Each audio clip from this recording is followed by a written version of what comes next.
하나님의 말씀 마태복음 12장 22절로 30절입니다.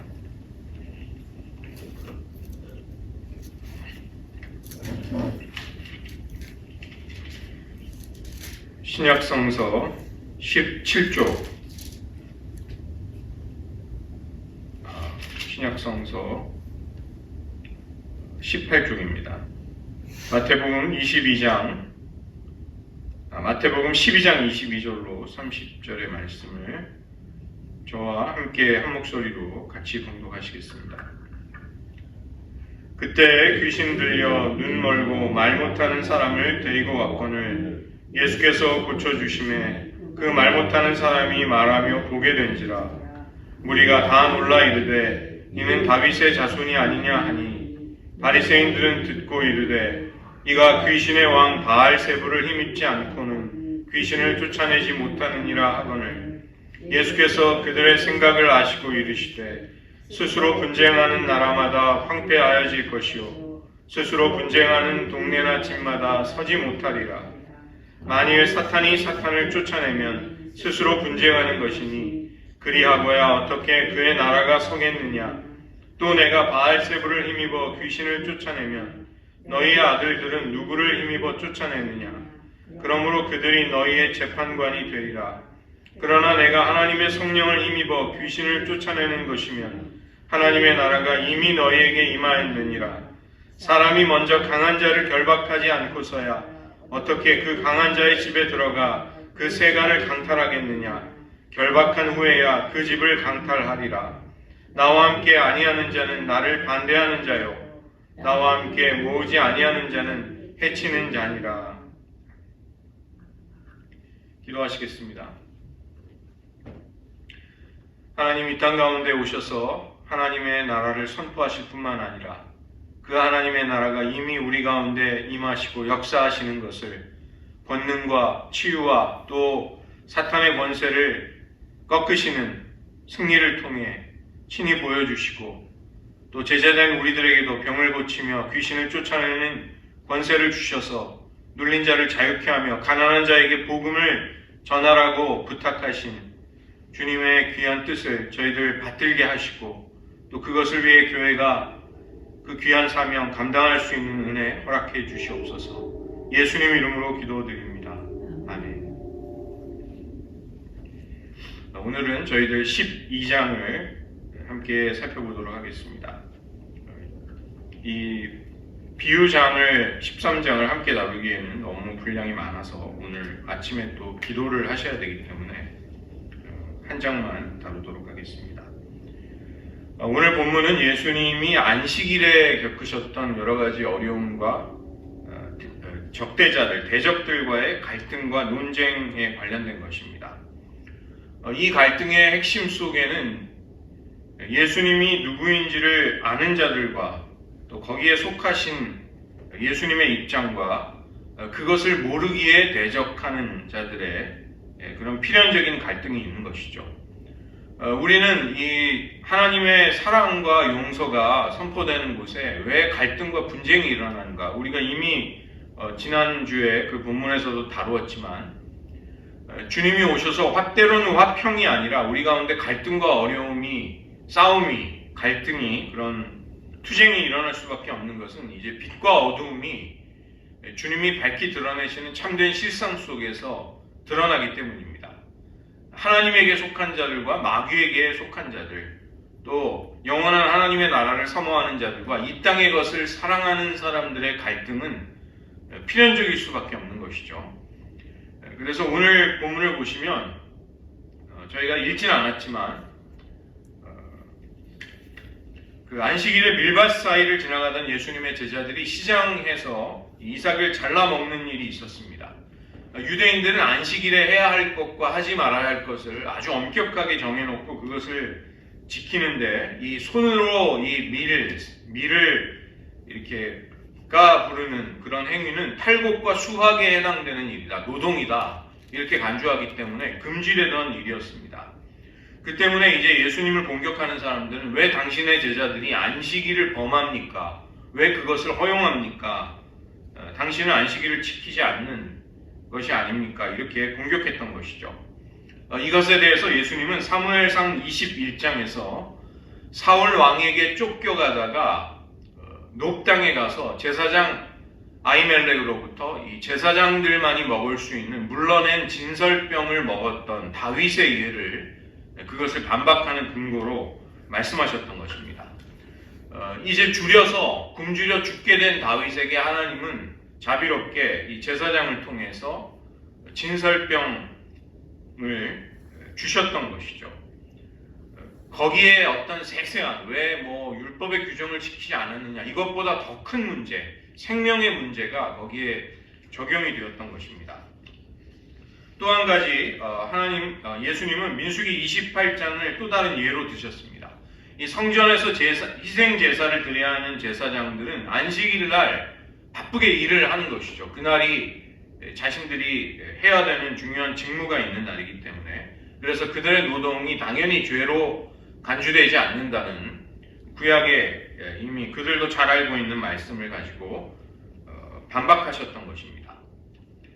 저도 이제 신학생 때 전 기숙사에 살았는데 주일날 아침이 되면 각자 자기들이 섬기는 교회에 그때 처음 신학을 배우면서 이제 교육 전도사가 돼가지고 어린 학생들을 가르치러 나가는 것이죠. 그래서 그날만은 양복을 입고 나갑니다.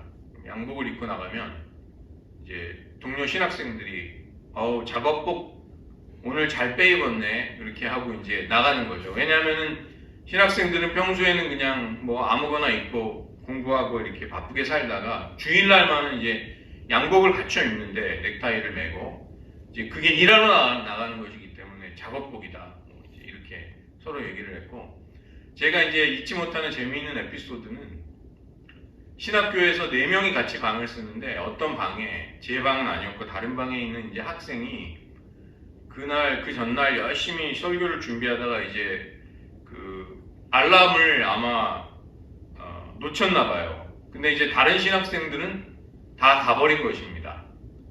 다 자기 교회가 바쁘니까.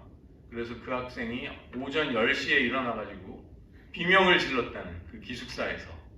그러니까 자기 때문에 지금 어린 학생들은 어느 교회에서 주일학교 예배를 못 드리고 있잖아요. 그래서 그런 이야기도 지금 기억이 나는데 그래서 이제 민수기 28장을 적용하면서 그거 안식일 너희들이 생각하는 안식일 규정을 넘어서는 질서가 있는 것 아니냐 이렇게 말씀하신 것이죠.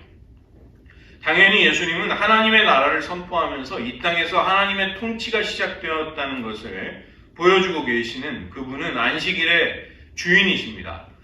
이 말씀이 담고 있는 그 함의 암시하는 바는 엄청난 것입니다. 안식일에 범하는 일과 범하지 않는 일을 정할 수 있는 그 정도의 권한, 이것은 인간의 권한이 아니라 사실상 예수님 자신이 하나님이심을 사람들에게 선포하는 것이죠. 그 때문에 이 바리새인들은 이제 이 안식일 논쟁이 끝날 무렵에 저 예수를 꼭 죽여야 되겠다. 우리가 죽여야 되겠다. 자신이 암암리에 하나님이라고 주장하는 그런 신성 모독에 대한 그들의 어떤 민감한 반응, 이것이 뒤따르는 것입니다. 그 다음에 이루어지는 사건도 손 마른 사람을 예수님이 회당에서 안식일에 공개적으로 치유하셨습니다. 그 때문에 왜 안식일에 그런 일을 하느냐? 예수님은 이에 대해서 그 당시 율법 교사들이 토론과 논쟁과 가르침을 베푸는 형식으로 그들에게 물어보셨습니다. 어떤 한 사람이 양 한 마리가 있는데 그 양을 소중하게 여기고 가족과 같이 사랑한다. 그 양이 안식일에 구덩이에 빠졌을 때 건지겠느냐, 건지지 않겠느냐. 그 당시 많은 대다수의 랍비들은 그런 경우에 안식일이라도 그 양을 구덩이에서 건져내라는 율법에 대한 해석을 하고 있었던 것이죠. 이 손마른 환자, 또 사실은 우리들 각자는 하나님 보시기에 말할 수 없이 소중한, 너희가 양보다 더 귀하지 아니하냐, 하나님의 긍휼이 마땅히 임해야 하는 귀중한 존재들인 것이죠. 그러나 바리새인들은 자신들의 종교 권력을 유지하고 또 그것에 예수님이 사람들의 인기와 신뢰를 얻어서 도전하는 것에 대해 두려움을 느꼈고 그 때문에 예수님을 죽이려고 했던 것입니다. 안식일에 생명을 살리고 계시는 예수님, 그리고 다른 한편에는 안식일에 예수님을 죽이려고 하면서도 그것을 자신들의 경건이라고, 하나님을 향한 열심이라고 생각하고 있던 위선에 빠진 대적들이, 바리새인들이 있었던 것이죠. 예수님이 이제 그곳을 떠나셔서 많은 사람들을 고치셨는데, 이것은 이사야 선지자의 예언이 성취되는 사건으로 본 것입니다. 이 마태복음에서 가장 긴 본문, 구약을 이루게 되는, 구약을 성취하는 가장 긴 본문이 이제 여기서 이사야 42장 1절부터 4절이라는 그 본문을 예수님이 이루고 계시다, 이렇게 보는 것이죠. 저희가 이미 살펴보았지만 이 복음서 속에는 예수님이 자기를 드러내지 말라고 하시는, 나타내지 않으려고 하시는, 자기가 누구인지를 감추시려는 모습이 보입니다. 함구령, 어떤 것도 나에 관해 말하지 말아라, 전하지 말아라, 이렇게 하시는 장면이 나오는데, 그것은 예수님이 메시아로서 진정한 사명을 이룰 때 그 예수님을 오해하는, 정치적인 메시아로, 해방자로 여기는 그런 오해를 처음부터 예수님은 경계하고 계시고, 이사야 42장에 보면 그 여호와의 종, 고난을 받으면서 자신의 순환 속에서 하나님의 뜻을 성취하는 그 종은 조용히 묵묵히, 소란스럽지 않고, 다투지 않고, 들레지 않고, 시끄러운 소리를 내지 않고 사명을 조용히 이루어 나가시는 그런 분이십니다. 예수님도 불필요한 갈등을 피하시고 이제 사명의 길로 나아가고 계시는 것이죠. 여기서 눈여겨볼 것은 이방에 관련된 것입니다. 그 이방의 하나님의 심판이 알려지게 되고, 이방인들이 결국은 예수님의 이름을 바라게 된다. 그 이름을 통해서 하나님의 품으로 돌아오는 일이 생기는 것이죠.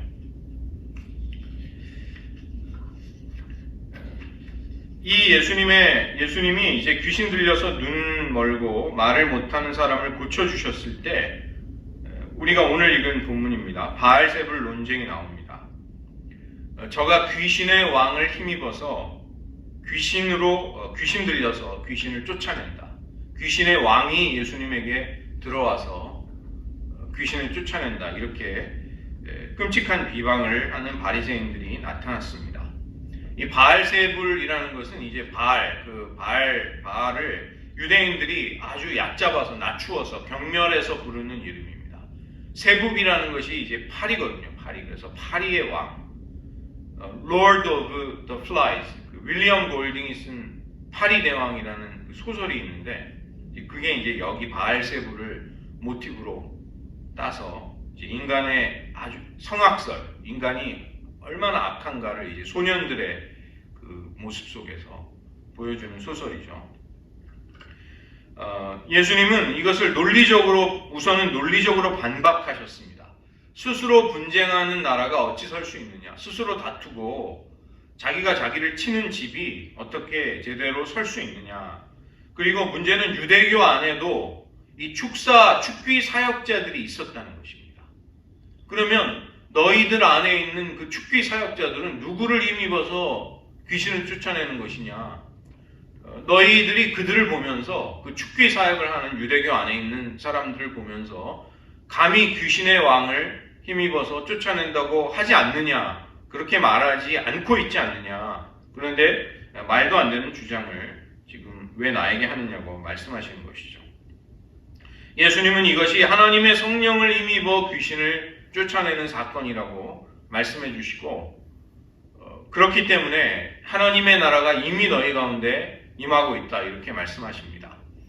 예수님은 하나님 나라의 선포자이신 동시에 예수님 자신이 하나님의 통치를 가져오시는 분이시죠. 그래서 이제 담지자라는 말을 씁니다. 하나님 나라를 그분이 가져오시는 분이다. 하나님의 나라를 그분이 품고 우리에게 오시는 분이다. 그래서 예수님이 임하시는 곳에, 찾아오시는 곳에 거기에 하나님의 다스림이 임하게 되는 것이죠. 예수님은 이 강한 자가 세간을, 자기 소유를 굳게 지키고 있을 때 누가 그것을 빼앗을 수가 있느냐? 그 강한 자를 결박해야만 그 다음에 그 사람의 소유를 그에게서 강탈할 수 있다, 늑탈할 수 있다 이렇게 말씀하셨습니다. 그러니까 여기는 당연히 예수님이 더 강한 자로 이렇게 선포가 되는 것이죠. 더 강한 이가 강한 자를 완전히 제압해서 능력 대 능력으로 승리를 거두시고 이제 거기에서 사탄에게 결박돼 있던 여기 이제 세간이라고 그의 소유라고 비유가 되어 있는 그 영혼들을 건져내시는 것입니다. 그래서 우리가 신앙생활을 한다는 것은 사탄의 악한 권세가 우리들의 삶 가운데서 쫓겨나가고 그 숨겨져 있던 어둠의 일들이 이제 드러나게 되는 것을 의미하는 것이죠. 우리가 무언가 영적인 진보가 일어난다는 것은 하나님을 대적하고 하나님의 뜻에 불순종하던 우리들의 성품이 이제 하나님의 뜻 앞에 완전히 복종하게 되는 일들이 이제 일어나지 않고서는 불가능한 것입니다. 이 땅에 심판이 임한다는 것은 이 땅의 모든 그 경건하지 못한 하나님을 대적하던 것들의 하나님의 심판과 주권이 똑똑히 드러나는 사건이 나타나게 되는 것이죠. 저희가 이제 다음 주에 살펴볼 그 예수님의 비유들을 보면 하나님의 나라가 이와 같다 이렇게 말씀하시면서 거기에 이제 하나님이 자기에게 속한 자들과 아닌 자들을 이제 가르시는, 분별하시고 심판하시고 이제 이런 모티브가, 이런 주제들이 굉장히 많이 나옵니다.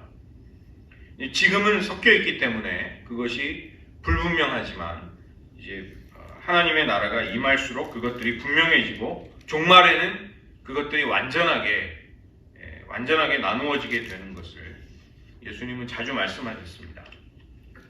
지금 예수님의 사역을 대적하는 자들은 성령을 모독하고 거역하는 죄를 짓는 것이라고 예수님이 말씀하고 계십니다. 그리고 이러한 종류의 죄는 용서를 받을 수가 없다. 우리는 하나님의 사랑이 모든 죄를 용서하신다고 알고 있는데 이거 마치 모순처럼 모든 것을 뚫을 수 있는 창과 모든 것을 막을 수 있는 방패와 같은 그런 식의 모순이 생기는 건 아니냐. 용서하지 못하는 죄가 어디 있느냐. 근데 그런 의미에서가 아니라 이제 성령을 모독하고 거역한다는 것은 하나님의 용서와 구원 그리고 예수님에 관한 계시, 예수님이 말한 모든 것을 생각나게 하시고 기억하게 하시고 또 하나님께 속한 모든 은혜가 우리의 것이 되도록 역사하시는 하나님의 영을 대적하는 입장에 서는 것입니다. 그런 경우 당연히 구원은 막히게 되는 것이죠. 인자를, 그러니까 예수님을 그분이 누구이신지 잘 몰라서 뭐 우리가 때로는 말로도 죄를 짓고 뭐 김두한 같은 분, 그 초대교회 회심한 유명한 김두한이 아니라 그 김두한은 정치가죠.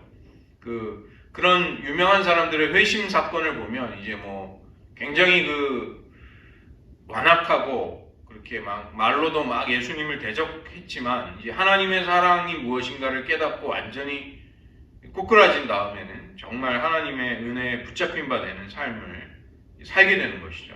그러니까 그렇게 이제 짓는 죄는 용서를 받을 수 있지만 성령을 모독하고 거역하는 것은 하나님의 용서와 구원을 막게 되는 것입니다. 그 때문에 이어지는 비유가 이제 나무와 열매의 비유인데 그 속에 무엇이 들어있는가를 가지고 그 사람은 말하는 것이죠. 그 안에 쌓여져 있는 선 혹은 악을 가지고 그것이 선과 악으로 나오게 되는 것입니다. 성령님을 향해서 가지는 악한 태도, 이것은 그 안에 그가 무엇을 가지고 있느냐에 관련되어 있는 것이죠. 그 때문에 선과 악을 나누는 기준은 인간적인 기준이라기보다는 하나님의 나라를 우리에게 이루시기 위해 우리에게 찾아오시는, 우리에게 임하시는 그 예수님에게 우리가 어떻게 응답하는가, 이 문제에 달려있다는 것입니다. 여기에 제대로 응답해서, 올바르게 응답해서 예수님을 하나님의 아들로 받아들이고 그분 앞에 용서와 긍휼을 구하는 자에게는 이제 선이 찾아오게 되는 것이죠. 그러나 그 예수님을 대적할 때, 그 예수님을 통해 우리에게 선포되고 우리에게 똑똑히 계시되는 하나님의 사랑을 대적하는 사람은 이제 하나님과 등을 지게 됩니다. 그 존 칼빈, 종교개혁자였던 존 칼빈은 그런 비유를 들었습니다. 우리가 이제 빛을 향해 나아갈 때 그 빛은 우리들의 죄와 허물을, 부끄러움을 드러내지만 우리는 빛을 향해 가면서 구원을 받게 되는 것이죠. 그러나 회개하지 않는 사람들은 마치 빛을 향해 등을 지는 것과 똑같다. 그러면 그 사람은 어두움에 삼켜지는데 자기 자신의 어두움에 삼켜지는 것입니다. 빛을 향해 등을 지고 있으니까 그림자가 생기죠. 그러면 그 어두움에 그 하나님을 거절하는, 하나님을 대적하는 어두움에 자기 자신이 삼켜지게 된다. 칼빈은 그렇게 회개를 설명할 때 그렇게 이야기를 하였습니다. 바리새인들은 예수님께 하늘로부터 오는 표적, 메시아됨을 우리들의 눈앞에 증명해 보이는 그런 종류의 표적을 요구하였습니다. 그러나 예수님은 악하고 음란한 세대가 표적을 구한다고 말씀하셨습니다. 이것은 선지자들이 자주 쓰던 표현이었습니다. 악하고 음란한 세대, 하나님의 언약에 헌신한 그 사랑, 이스라엘을 자신의 영적인 아내로 삼아 그토록 사랑하시는 영적인 남편이 되시는 여호와 하나님을 배반하는 이스라엘의 죄악을 음란하다 이렇게 말씀하셨죠. 그래서 그 세대에게 보여줄 표적은 선지자 요나의 표적뿐이다. 예수님의 십자가 죽음과 부활이 세메이온, 그들에게 보여지는 유일한 표적인 것이죠. 세메이온은 이제 신기한 일만을 말하는 것이 아니라 그 신기한 예수님의 권능과 기적이 거기에 메시지를 담고 있는 것을 표적이라고 합니다. 세메이온. 그래서 예수님은 자기 자신의 죽음과 부활이 이 세대에 똑똑히 보여지게 될 거의 유일한 표적이다 이렇게 말씀하셨습니다. 이 마지막 때가 되면 요나의 전도를 들었던 니느웨 사람들이 지금 이 시대 사람들을 정죄하고 그들을 고발하는 재판정에 증인으로 등장할 것이다. 솔로몬의 지혜를 듣기 위해 그 먼 길을 마다하지 않고 이스라엘로 찾아와서 그 지혜를 들었던 스바의 여왕이 이 세대의 그 악한 자들, 그토록 예수님이 하나님의 진리를 선포하시고 가르치시고 병과 모든 약한 것, 귀신을 쫓아내 주시면서 베푸셨던 사랑을 끝끝내 거절한 이 세대의 사람들을 정죄할 것이다. 이렇게 말씀하고 계십니다. 우리는 복음이 선포될 때 거기에 하나님의 사랑, 화해, 용서만이 선포된다고 생각하지만 십자가의 걸림돌, 스칸달론이 이 복음에는 선포되는 것입니다. 고린도후서 2장에 보면 항상 우리를 그리스도 안에 이기게 하시고 우리로 말미암아 각처에서 그리스도를 아는 냄새를 나타내시는 하나님께 감사하노라. 이 구절이 나오죠. 우리는 구원받는 자들에게나 망하는 자들에게나 그리스도의 향기다. 이 하나님의 복음이 선포되는 곳에 하나님의 주권과 영광 그리고 하나님의 의가 그 복음에는 나타나죠. 그래서 그 복음에 굴복하고 하나님의 나라를 진정으로 영접하는 자들에게는 생명의 역사가 일어납니다. 그러나 그것을 등지고 대적하고 거절하는 자들에게는 사망에 이르는 냄새, 그들을 향한 하나님의 심판과 진노가 구체화되고 선포되는 것이죠. 그래서 나로 말미암아 이제 넘어지지 않는 자, 그런 자들이 복되다는 예수님이 그런 말씀을 하셨던 것입니다. 지금 이제 계속해서 이 바알세불 논쟁 속에서 예수님은 귀신을 쫓아내실지라도 나중에 더 어렵고 비참한 상황에 처할 수 있다 이렇게 말씀하시면서 악령이 되돌아와서 봤을 때 이제 쫓겨나간 악령이, 귀신이 인간의 마음을, 인간의 심령을 숙주로 삼아서 기생충처럼 살고 있다가 이제 나갔는데 44절에 보시면 그 집이 비고 청소되고 수리되었다. 문제는 그 집이 이제 깨끗하게 잘 수리가 됐지만 비어 있다는 것입니다. 진정한 주인이 없는 인간의 심령, 빈집. 이 빈집에는 다시 돌아온다는 것입니다. 이제 우리가 축사가 일어나면 깨끗이 다 해결이 될 것 같지만 이제 귀신을 쫓아내고 악령에게 붙잡힌 사람들이 이제 자유를 얻을 수가 있는데 그들이 하나님의 깊은 용서를 경험하고 자신 안에 있는 그런 어떤 악한 문제들을 이제 깨끗이 복음의 빛 가운데 해결받고 털어야 합니다. 근데 그렇지 않게 되면 다시 그런 일들이 또 생기는 것이죠. 저희가 지금 이제 쥐를 잡고 있는데 쥐가 그 패스트 컨트롤에서 그러더라고요. 쥐를 잡았다고 생각하고 처음에 효과를 볼 때 바로 그만두지 마십시오. 그러면 여러분이 그 이니셜 서비스에서 낸 돈이 자칫하면 무효가 돼서 그 큰 돈을 또 내야 됩니다. 그러니까 이 쫓아낸 다음에 이제 방비를 잘 해야 되는 것이죠. 지속적으로 관리를 하고. 그래서 귀신이 나간 인간의 영혼은 마치 쥐를 곳간에서 쫓아낸 거랑 비슷합니다. 그러나 쥐가 드나드는 구멍이 계속 뚫려 있다면 쥐는 다시 들어오게 되는 것이죠. 그래서 이 죽귀, 이런 악한 영들을 쫓아내는 것도 중요하지만 하나님의 깊은 용서와 사랑이 경험이 되고 인간의 영혼에 진정으로 예수님이 임재하셔서 우리를 다스리시고 우리를 주장하시는 인생으로 나아가지 않는다면 문제가 될 수 있는 것입니다. 단순히 귀신을 쫓아내는 것만의 문제가 아닌 것이죠. 우리가 신앙생활을 할 때 그 때문에 영적인 전쟁은 우리들에게 일상이자 피할 수 없는 중요한 문제가 됩니다. 선교지에 가 계시는 선교사들만이 영적 전쟁을 하는 것은 아닙니다. 우리들도 영적 전쟁을 매일 매순간 하며 살아가고 있습니다. 제 동기가 이제 요르단에 선교사로 갔는데 거기는 이제 그 엄청난 크기의 확성기로 하루에 5번 걔네들이 그걸 트는 거예요. 계속 그 코란을 틀고 막 그 메카를 향해서 절하고 그러니까 이게 그 영적인 그 압력이 어마어마한 거죠.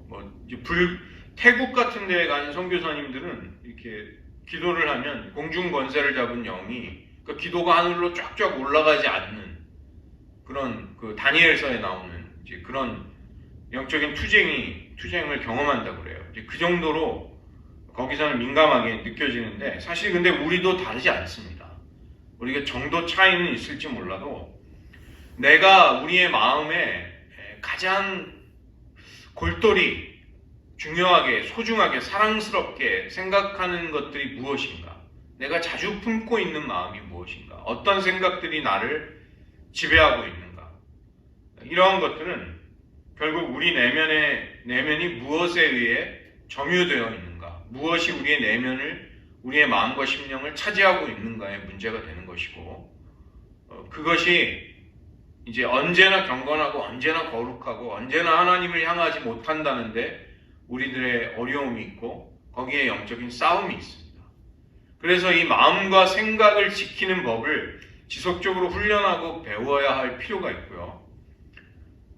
그 예수님을 사랑해서 사막으로 간 교부들 이런 수도사들 보면은 이제 이런 투쟁을 하는 것입니다. 우리는 세상을 도피해서 그런 외딴 데 가서 한적하고 좋겠네. 근데 그렇지 않습니다. 굉장히 치열한 영적인 투쟁을 하게 되는 것이고 우리가 수도사로 살지 않아도 우리들도 우리들의 일상의 자리, 일상의 사람들과 맺는 관계 속에서 사실은 무엇인가가 우리의 내면을 점유하고 다스리고 차지하고 있는 것이죠. 근데 그분이 예수님이면 우리가 정말 주님과 함께 동행하는 삶이 되지만 그렇지 못할 때 우리는 죄에 빠지고 하나님의 마음을 이제 아프게 해드리는 것입니다. 예수님에게 그 가족들이 찾아왔는데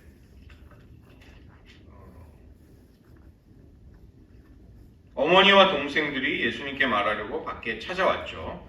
그래서 이 요셉과 마리아 사이에서 다른 자식들이 태어났습니다. 마태복음 13장 55절에 보면 야고보, 요셉, 시몬, 유다 그 이름이 이제 나오고 있는데 예수님이 공생의 즈음에 등장하실 때 이 아버지 요셉이 없어요. 성경에 등장하지 않습니다. 일찍 돌아가신 것으로 많은 성서학자들은 보고 있고 요셉과 마리아 사이에 이제 다른 형제들 같은 어머니 마리아의 자식들이 이제 있었던 것으로 그렇게 보는 것이죠. 이제 로마 카톨릭은 이것을 사촌이다, 사촌의 명단이다, 이렇게 억지로 막 해석을 하는데 아델포이라는 그 아델포스가 브라더예요, 브라더. 그래서 그걸 반박하기가 그런 식으로 자꾸 합리화하려고 하는데 그 동정녀 마리아라는 어떤 자기네들의 교리를 유지하려고. 근데 그게 별로 설득력이 없습니다. 아델포이 제자들, 형제들이 있었죠. 그런데 예수님은 놀랍게 그 찾아온 어머니와 동생들이 아니라 너희들이 나의 어머니요 나의 동생들이다 이렇게 말씀하십니다. 그러니까 이제 하나님을 사랑하고 하나님을 따르는 이들에게는 이제 새로운 영적인 가족이 생기는 것이죠. 이민자들에게는 더구나 이게 저는 이 일가족이 같이 이민 오신 분들이 너무 부럽더라고요. 목사님 가정도 그렇고, 제가 이제 뉴저지에도 이제 그런 집들을 보는데, 이민 생활을 하려면 저게 맞다. 가족이 다 같이 와서 좀 오손도손 그렇게 살아야지. 이제 저나 저희 아내나 그냥 삘끔 혼자 왔거든요. 혼자 와서 사니까 너무 외로운데, 우리 그리스도인들에게는 새로운 영적인 가족이 생기죠. 이민자들이 저 같은 사람 몇 년에 부모님을 며칠 보고 옵니다. 그렇지만 여기 더불어 살아가는 사람들이 사실은 가족보다 더 자주 만나고 함께 더 진정한 여러 가지 삶을 사실은 함께 나눌 수 있는 가족 같은 존재가 되는 것이죠. 이제 예수님을 따르는 이들에게도 영적인 가족이 생겼습니다. 하나님 아버지가 계시고 맏아들이신 예수님이 계시고 우리는 그분의 형제요 자매가 되어서 이제 가족을 이루게 되는 것이고 제자들에게 왜 이 말씀을 하셨을까? 이것은 제자들을 격려하시는 것입니다. 이제 고난 가운데 복음을 위해서 나의 이름 때문에 겪게 될 여러 가지 고초와 고난을 당하게 될 제자들을 사랑하시고 그들을 격려하시는 말씀이고 이것은 계속해서 미래에 이제 이 땅의 역사 속에 이어지게 될 교회를 향해서 주시는 우리 같은 하나님의 백성들을 향해 주시는 주님의 격려인 것이죠. 그래서 오늘 말씀을 보시면 성전보다 크시고 안식일의 주인이시고 요나보다 솔로몬보다 더 크시니 이제 그분이 누구이신가가 그분의 예수님의 행하심 속에서 나타내고 드러났습니다. 예수님은 내가 하나님의 성령을 힘입어서 귀신을 쫓아낼 때 하나님의 나라가 너희 가운데 임하였다고 말씀하고 계십니다. 저희들 오늘 말씀을 마태복음 12장을 의지해서 몇 가지 잠시 기도하는 시간을 가지겠습니다. 우리는 예수님이 누구이신가를 이미 알고 있는 하나님의 백성들입니다. 그러나 이것은 단지 지식으로가 아니라 인격적이고 영적으로 그분을 깊이 아는 것이 우리에게는 중요한 것이죠. 바리새인들도 예수님의 비유 중에서 예를 들면 악한 농부의 비유 같은 것에서 그 비유가 자신들을 겨냥하고 있다는 것을 직관적으로 알 수 있었습니다. 그러나 그들이 몰랐던 것은 무엇일까요? 예수님의 진정한 정체에 대해서 그분이 누구이신가에 대해 그들은 알지 못하였던 것입니다. 우리가 이 시간 먼저 기도할 것은 주님을 깊이 알게 하여 주시고 주님과의 사랑과 우정의 관계 속에서 주님과의 동행이 우리들의 평생에 있게 하여 주시옵소서. 주님은 우리를 향해 나의 어머니요 나의 동생들이라고 말씀하고 계십니다. 우리가 하나님과 그런 사랑의 관계를 맺었다는 것을 우리는 거듭날 때 회심했을 때 이미 알고 경험하고 있습니다. 그러나 문제는 그러한 알미 주님을 누구로 어떠한 분으로 아느냐는 이제 우리 안에 계속되어야 하는 문제인 것이죠. 주님, 우리로 하여금 주님을 더 깊이 알게 하시고 주님과의 사귐 속에서 살아가게 하소서. 이 시간 먼저 기도하시겠습니다. 하나님 아버지, 주님을 알지 못하는 바리새인과 서기관들, 그들은 주님이 안식일의 주인이 되시고 요나와 솔로몬보다 더 크시니 주님의 진정한 정체에 대해 알지 못하며 주님을 대적하였습니다. 그러나 저희들에게는 아들과 아들의 소원대로 아버지를 알 수 있는 신령한 알미, 지식이 허락이 되었습니다. 하나님, 이것이 계속해서 풍성해지고 깊어질 수 있도록 은혜 더하여 주시옵소서. 우리들의 신앙생활 속에 진정으로 주님을 더욱 깊이 사랑하고 주님과의 하나됨 속에 날마다 살아가는 삶이 계속될 수 있도록 도와주시옵소서. 살면서 저희들 인도하여 주시옵소서. 한 가지 더 마지막으로 기도하겠습니다. 내가 하나님의 성령을 힘입어 귀신을 쫓아낼 때 하나님의 나라가 이미 너희에게 임하였다고 주님은 선포하고 계십니다. 주님이 이미 통치하고 계신 우리의 삶 속에서, 우리의 가정과 교회, 그리고 국가라는 공동체 속에서도 이 하나님의 통치가, 나라가 온전히 이루어지기를 우리는 기도해야 하겠습니다. 하나님의 통치에 불순종하며 하나님보다 더 사랑하는 죄악이 우리의 마음을 때로 차지하지는 않습니까? 끊어버리지 못하는 악습과 용서하지 못하는 마음, 상한 마음에서 나오는 쓴뿌리를 주님이 완전히 해결해 주시기를 우리는 기도해야 하겠습니다. 하나님, 우리의 삶에 물론 우리를 강한 자로부터 우리를 자유케 하시고 강한 자에게 묶여있던 우리의 영혼을 예수님은 강탈하시는 더 강한 자로, 승리자로 우리에게 이미 임하셨습니다. 그러나 우리의 마음과 심령을 우리가 돌아볼 때 우리는 그 한결같은 마음으로 주님이 온전히 다스리시는 삶을 살지 못할 때가 너무도 많이 있습니다. 이 시간 함께 기도할 것은 우리의 마음을, 심령의 집을 예수님은 언제나 임재하셔서 통치하시고 다스려 주시옵소서. 주님을 사랑하지 못하고 또 죄악에 빠지는 연약함이 우리들에게서 떠나가도록 우리가 한결같은 마음으로 주님을 한 마음으로 사랑할 수 있게 해달라고 이 시간 함께 기도하겠습니다. 하나님 아버지, 성령을 힘입어 귀신을 쫓아낼 때 거기 이미 하나님의 통치, 하나님의 다스림이 시작된다는 것을 주님은 선포하시며 또 친히 보여주셨습니다. 하나님, 우리들 역시 이제 주님의 빛이 임했고 복음이 깨달아졌고 하나님을 아버지로 모시며 그리스도를 나의 주로 섬기는 아름다운 삶이 시작됐음을 감사드립니다. 그러나 우리들의 마음과 우리들의 심령이, 우리들의 생각과 마음에 늘 언제나 주님이 다스리시고 통치하시지 못할 때가 있음을 고백드립니다.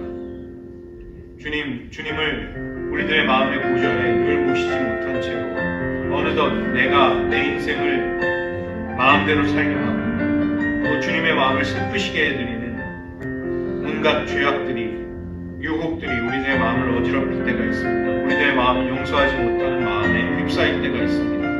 주님, 우리를 불쌍히 여겨주시고 비고 소재되었을지라도 그곳에 진정한 주인이 없는 마음의 집에 더 악한 귀신들이 들어가는 것처럼 그런 일들이 우리들의 삶에 있지 않도록 지켜주시고 우리의 마음의 심령, 우리의 마음의 집이 언제나 주님의 보좌가 거기 세워지고 주님이 다스리시고 통치하시는 곳이 되게 주시옵소서. 우리의 가정, 또 우리가 살아가는 이 미국과 한국의 사회와 공동체 속에서 하나님의 통치가 임하게 역사하여 주시옵소서.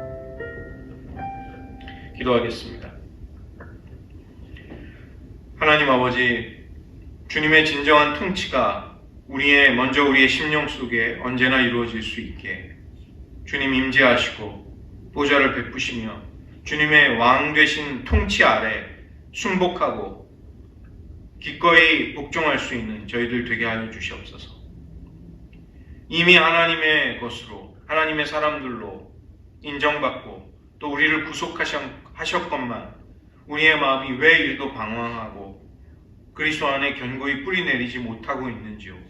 주님, 우리를 불쌍히 여겨주시되 우리의 마음과 심령과 생각을 은혜 가운데 지킬 수 있게 하시고 그 때문에 언제나 우리가 주님의 통치 아래 살아갈 수 있는 주의 백성이 되게 하여 주시옵소서. 하나님께서 은혜와 사랑을 베푸실 때 주님이 누구인지를 알지 못하는 자들은 어리석은 생각을 하며 심지어 성령을 대적하기까지 합니다. 그러나 하나님의 나라가 우리들을 통해 또한 펼쳐지게 역사하여 주시옵소서. 우리를 보내는 각처에서 때로는 생명에 이르는, 때로는 사망에 이르는 냄새가 될 수 있도록 우리를 그리스도의 향기로 삼아주시고, 우리를 통해서 각처에서 하나님의 영광과 하나님의 살아계심이 드러나고 나타나고 보여지는 일들이 계속될 수 있도록 은혜 베풀어 주시옵소서. 하나님, 지금 이 시대 이 땅의 교회들이 침체되고 연약하여져서 하나님의 영광과 살아계심을, 하나님의 통치를 똑똑히 분명히 드러내지 못하는 연약함에 휩싸여 있습니다. 우리를 불쌍히 여겨주시고 다시 한번 성령께서 역사하셔서 능력과 능력으로 더 강한 자가 되신 예수님이 악한 자, 강한 자의 세간을 강탈하시는, 붙잡혀 있는 영혼들을 해방시키시는 놀라운 일들을 우리 시대에 펼쳐 주시옵소서. 모든 말씀 예수님의 이름으로 기도드립니다.